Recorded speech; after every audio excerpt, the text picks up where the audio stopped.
नमस्कार दोस्तों, लगभग 35 साल के लंबे इंतजार के बाद देश की शिक्षा नीति में व्यापक बदलाव किया गया है।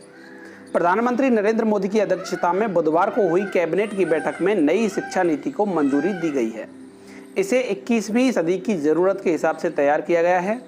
इस शिक्षा नीति में स्कूल से लेकर उच्च शिक्षा तक के क्षेत्र में बड़े बदलावों को मंजूरी दी गई है। नई शिक्षा नीति में रटने रटाने के बजाय ज्ञान, शोध और पेशेवर शिक्षा पर जोर दिया गया है। इसके साथ ही अब एचआरडी मिनिस्ट्री यानी मानव संसाधन विकास मंत्रालय को शिक्षा मंत्रालय के नाम से जाना जाएगा। आज हम नई शिक्षा नीति से जुड़े कुछ अहम बिंदुओं पर बात करेंगे। नई शिक्षा नीति की सबसे खास बात यह है कि कक्षा 5 तक अनिवार्य रूप से मातृभाषा और स्थानीय भाषा में पढ़ाई होगी। यही नहीं, इसके बाद की कक्षाओं में भी इसे प्राथमिकता में रखा जाएगा।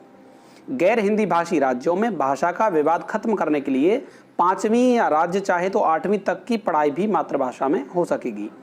उच्च शिक्षा में भी मातृभाषा में पढ़ाई जारी रख सकते हैं।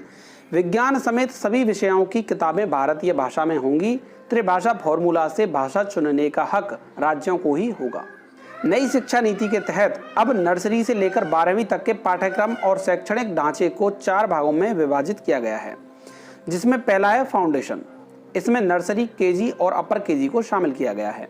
दूसरा है प्राथमिक, जिसमें तीसरी, चौथी और 5वीं कक्षा को सम्मिलित किया गया है। तीसरे वर्ग यानी माध्यमिक में 6ठी, 7वीं और 8वीं को कवर किया जाएगा। इसमें 11 से 14 वर्ष की आयु के छात्रों को शामिल किया जाएगा। और अंत में सेकेंडरी स्टेज, इस चौथे वर्ग में 9वीं से 12वीं तक की पढ़ाई होगी।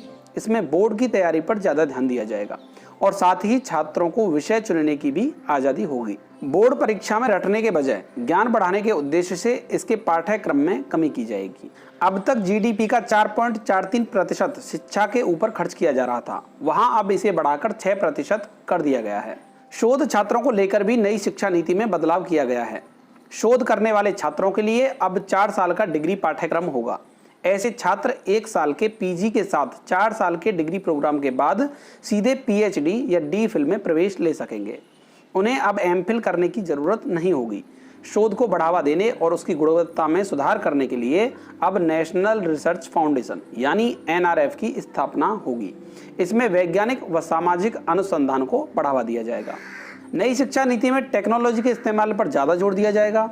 ऑनलाइन शिक्षा के लिए क्षेत्रीय भाषाओं में कंटेंट तैयार किया जाएगा।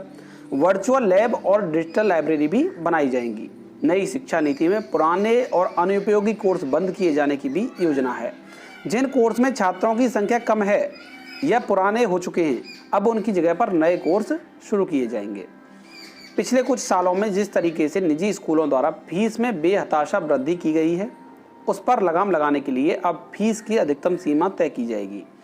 कौन सा संस्थान किस कोर्स के लिए कितनी फीस रख सकता है, इसके लिए एक मानक तैयार किया जाएगा।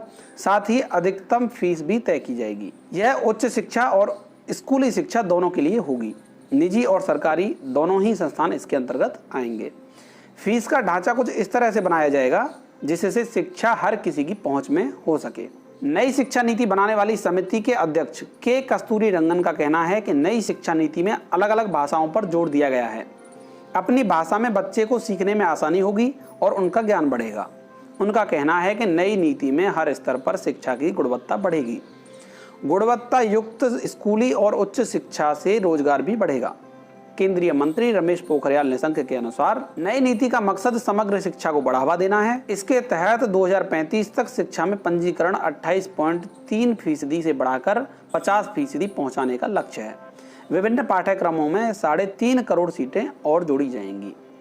नई शिक्षा नीति पर भाजपा के अध्यक्ष जेपी नड्डा का कहना है कि कैबिनेट द्वारा मंजूर की गई नई शिक्षा नीति 21वीं सदी के नए भारत की जरूरतों को पूरा करेगी। लंबे समय से इस बदलाव का इंतजार था। यह बेहतर और आत्मनिर्भर भारत के लिए युवाओं में ऊर्जा का संचार करेगी। वहीं प्रधानमंत्री नरेंद्र मोदी का कहना है कि नई शिक्षा नीति की मंजूरी का हृदय से स्वागत करता हूं। अब शिक्षा के क्षेत्र में बहुप्रतीक्षित सुधार है, जिससे लाखों लोगों का जीवन बदल जाएगा।